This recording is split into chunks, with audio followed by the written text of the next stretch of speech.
ఒకప్పుడు స్వేచ్ఛ అనే ఒక చిన్న ఆలోచనతో మొదలైంది ఒక ప్రయోగం. మరి ఈ రోజు అదే ప్రయోగం ప్రపంచాన్ని శాసించే ఒక అగ్రరాజ్యంగా ఎలా మారింది?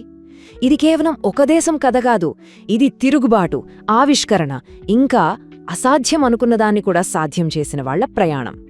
అవును, ఈ ఒక్క ప్రశ్నలోనే చూడండి, కొన్ని వందల సంవత్సరాల చరిత్ర ఉంది.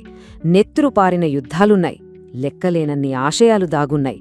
మరి పదండి, ఈ అద్భుతమైన ప్రయాణంలోకి మనం కలిసి వెళ్దాం. ఈ నేల వేల ఏళ్లుగా ప్రాచీన నాగరికతలకు నిలయం. ఆ తర్వాత స్వేచ్ఛ కోసం ప్రాణాలు పణంగా పెట్టిన విప్లవకారులది. పరిశ్రమలతో ఏకంగా ప్రపంచ పటాన్ని మార్చేసిన గొప్పవాళ్లది. ఇంకా టెక్నాలజీతో భవిష్యత్తును మన కళ్ల ముందే నిలబెట్టిన ఆవిష్కర్తల కథ ఇది. సరే, మరి మన ప్రయాణం ఎలా సాగుతుందో చూద్దామా? ముందుగా ఒక కొత్త ప్రపంచం ఎలా ఉదయించిందో చూద్దాం. తర్వాత ఒక దేశం ఎలా పుట్టింది, అది ఎలా విస్తరించింది, తనలో తానే ఎందుకు విడిపోయింది అనేది అర్థం చేసుకుందాం. ఆ తర్వాత ఆ బూడిద నుంచే ఒక మహాశక్తి ఎలా పుట్టింది, ఆధునిక యుగంలోకి ఎలా వచ్చింది, ఇంకా ఈ రోజుకి అసంపూర్ణంగా ఉన్న అమెరికా కథ ఏంటో తెలుసుకుందాం. యూరప్ నుంచి వచ్చిన నౌకలు ఈ తీరాన్ని తాకకముందు ఈ నేల వేల ఏళ్లుగా వందలాది విభిన్న తెగలకు ఇల్లు.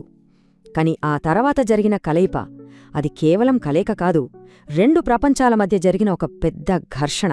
అది చరిత్రగతిని శాశ్వతంగా మార్చేసింది.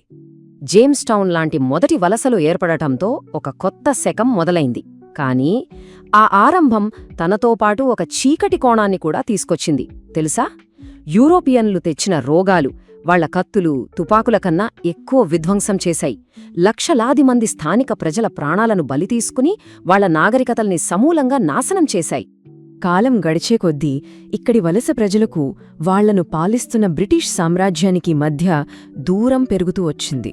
స్వేచ్ఛ, స్వయంపాలన, ఈ మాటలు కేవలం ఆలోచనలుగా మిగిలిపోలేదు, నెమ్మదిగా ఒక విప్లవ జ్వాలలా మారడం మొదలుపెట్టాయి. మాకు ప్రాతినిధ్యం లేకుండా మాపై పన్నుల వెయ్యొద్దు, ఈ ఒక్క నినాదం వీధులన్నింటిలో మారుమోగింది. అసలు విషయమేంటంటే, బ్రిటిష్ ప్రభుత్వం వాళ్ల అనుమతే లేకుండా స్టాంప్ చట్టం లాంటి పన్నులు వేసింది. అప్పుడు వాళ్లకి కోపం కట్టలు తెంచుకుంది. మా మాట వినని ప్రభుత్వం మమ్మల్ని ఎలా పాలిస్తుంది అని గట్టిగా ప్రశ్నించారు. ఆ ఒక్క ప్రశ్నే విప్లవానికి అసలైన నాంది పలికింది. మనుషులందరూ సమానంగా సృష్టించబడ్డారు. ఇవి ఊరికే రాసిన అక్షరాలు కాదు, ఒక పెద్ద సామ్రాజ్యాన్ని గడగడలాడించిన ఆయుధాలు. అధికారం రాజులది కాదు, ప్రజలది అని, స్వేచ్ఛ అనేది ఎవరో ఇచ్చే భిక్ష కాదు, అది పుట్టుకతో వచ్చే హక్కు అని ప్రపంచానికి మొదటిసారిగా చాలా ధైర్యంగా చెప్పిన మాటలివి. ఒక్కసారి ఈ టైంలైన్ చూడండి. కేవలం 12 ఏళ్లలో అప్పటిదాకా అణచివేతకు గురైన 13 వలస ప్రాంతాలు ఒక భయంకరమైన యుద్ధంలో గెలిచాయి. ప్రపంచంలోనే అత్యంత శక్తివంతమైన సామ్రాజ్యాన్ని ఎదురించి నిలిచాయి. తమకంటూ ఒక రాజ్యాంగాన్ని రాసుకుని ఒక సరికొత్త దేశంగా అవతరించాయి. ఇది చరిత్రలో ఎప్పుడూ జరగని ఒక అద్భుతం. స్వాతంత్రమైతే వచ్చింది, కానీ శాంతి మాత్రం రాలేదు. అమెరికా ఒకవైపు దేశంగా విస్తరిస్తూ ఎదుగుతుంటే, మరోవైపు దాని గుండెల్లోనే ఒక భయంకరమైన సంఘర్షణ మొదలైంది. మేనిఫెస్ట్ డెస్టినీ, ఈ ఒక్క ఆలోచనే అమెరికా విస్తరణకు కారణమైంది. అంటే ఈ ఖండం మొత్తం దేవుడు తమకే ఇచ్చాడని నమ్మారు. ఆ నమ్మకంతోనే పడమటి వైపుకు దూసుకెళ్లారు. కాని వాళ్లు చెప్పే ఈ దైవ నిర్దేశిత విధి వెనుక లక్షలాది మంది స్థానిక అమెరికన్ల కన్నీళ్లున్నాయి, వాళ్ల దగ్గరనుంచి లాక్కున్న భూములున్నాయి, మెక్సికోతో జరిగిన యుద్ధం కూడా ఉంది.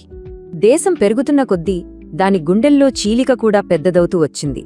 ఒకవైపు ఫ్యాక్టరీలు, స్వేచ్ఛా కార్మికులతో ఉన్న ఉత్తర రాష్ట్రాలు, మరోవైపు బానిసల నెత్తురుతో పండిన పత్తిపొలాలపై ఆధారపడిన దక్షిణ రాష్ట్రాలు. ఈ రెండు అమెరికాలు ఒకే దేశంలో కలిసి గక్కడం అసాధ్యమనిపించింది. ఇక ఆ విస్ఫోటనానికి కేంద్ర బిందువు బానిసత్వం. 7.5 లక్షలు. ఇది ఊరికే ఒక నంబర్ కాదు, ఒక దేశం తనని తాను చీల్చుకున్నందుకు చెల్లించిన అతిపెద్ద, అత్యంత ఘోరమైన మూల్యం. అమెరికా చరిత్రలో ఇంత రక్తపాతం ఎప్పుడూ జరగలేదు. సొంత అన్నదమ్ములే ఒకరిపై ఒకరు కత్తులు దూసుకున్న సమయమది. యుద్ధమైతే ముగిసింది, కాని అసలు పోరాటం ముగియలేదు. బానిసత్వాన్ని రద్దు చేస్తూ, పౌరసత్వమిస్తూ, ఓటు హక్కు కల్పిస్తూ ఇలా 3 చారిత్రాత్మక సవరణలు చేశారు. చూట్టానికి కాగితంపై స్వేచ్ఛ వచ్చేసింది. కాని ఆ స్వేచ్ఛను నిజ జీవితంలోకి తీసుకురావడానికి మరో 100 సంవత్సరాలు పోరాడాల్సొచ్చింది. అంతర్యుద్ధం మిగిలించిన బూడిదలోంచి అమెరికా ఒక ఫీనిక్స్ పక్షిలా పైకి లేచింది. ఉక్కు, రైళ్లు, ఆవిరి యంత్రాలు వీటినే రెక్కలుగా చేసుకుని ప్రపంచ పారిశ్రామిక రంగంలో ఆకాశమంత ఎత్తుకు ఎదిగింది. ఆ కాలాన్నే గిల్డెడ్ ఏజ్ అని పిలుస్తారు. అంటే పైనంతా బంగారం పూత, లోపలంతా వేరే కథ. కోట్లాది వలసదారుల కష్టం, దేశాన్ని కలిపిన రైలు మార్గాలు, ఉక్కు, చమురు పరిశ్రమల శక్తి ఇవన్నీ కలిసి అమెరికాను ప్రపంచంలోనే అతిపెద్ద పారిశ్రామిక శక్తిగా మార్చేశాయి. నిజమే, నగరాలు ఆకాశాన్ని అంటాయి, కాని వాటి నీడల్లోనే పేదరికం కూడా పెరిగిందే. అప్పటిదాకా తన పనేదో తాను చూసుకుంటున్న అమెరికా 2 ప్రపంచ యుద్ధాలతో బయటకు రావాల్సొచ్చింది. మొదటి ప్రపంచ యుద్ధంతో ప్రపంచ వేదిక మీదకు అడుగుపెట్టింది. ఇక 2వ ప్రపంచ యుద్ధంలో అయితే ప్రజాస్వామ్యానికి ఆయుధశాలగా మారింది. మిత్రరాజ్యాల విజయానికి వెన్నెముకగా నిలిచి ఆ తర్వాత ప్రపంచంలోనే తిరుగులేని సూపర్ పవర్గా నిలబడింది. 2వ ప్రపంచ యుద్ధంలో గెలిచినా కూడా అమెరికాకు కొత్త శత్రువులు, కొత్త సవాళ్లు ఎదురు చూస్తూనే ఉన్నాయి. దేశం బయట అణుయుద్ధం వస్తుందనే భయం, దేశం లోపల సమానత్వం కోసం పోరాటాలు, మొత్తం మీద 20వ శతాబ్దం అమెరికాకు ఒక పెద్ద పరీక్ష పెట్టింది. ఈ టైమ్లైన్ ఆధునిక అమెరికా కథను చెబుతుంది. ఒకవైపు సోవియట్ యూనియన్తో ఆధిపత్యం కోసం పోరాటం, మరోవైపు సొంత దేశంలోనే సమానత్వం కోసం పౌర హక్కుల ఉద్యమం, ఆకాశంలో సరికొత్త హద్దులను వెతుక్కుంటూ అంతరిక్ష ప్రయాణం, చివరికి డిజిటల్ విప్లవంతో ప్రపంచాన్ని మరోసారి మార్చడం. ఇవన్నీ ఆధునిక ప్రపంచంలో అమెరికా స్థానమేంటో చెప్పాయి. ఇంత పెద్ద చరిత్ర చూశాక మనం కథ ముగింపుకు వస్తున్నాం. కాని నిజం చెప్పాలంటే అమెరికా కథకు అస్సలు ముగింపే లేదు. అది ఎప్పుడూ అసంపూర్ణంగానే ఉంటుంది. ఎందుకంటే అది మొదలైనప్పుడు పెట్టుకున్న స్వేచ్ఛ, సమానత్వం లాంటి గొప్ప ఆదర్శాలను పూర్తిగా సాధించడం కోసం అది నిరంతరం తనతో తానే పోరాడుతూ ఉంటుంది. అమెరికా చరిత్ర మొత్తం ఒక త్రాసులాంటిది. ఒక పక్క స్వాతంత్ర్య ప్రకటనలో చెప్పిన గొప్ప గొప్ప ఆదర్శాలు ఉంటాయి. మరోపక్క ఆ ఆదర్శాలను అందుకోవడంలో జరిగిన పొరపాటులు, చరిత్రలోని చీకటి నిజాలు ఉంటాయి. ఈ రెండింటి మధ్య జరిగే నిరంతర సంఘర్షణే అమెరికాను ముందుకు నడిపించే అసలైన శక్తి.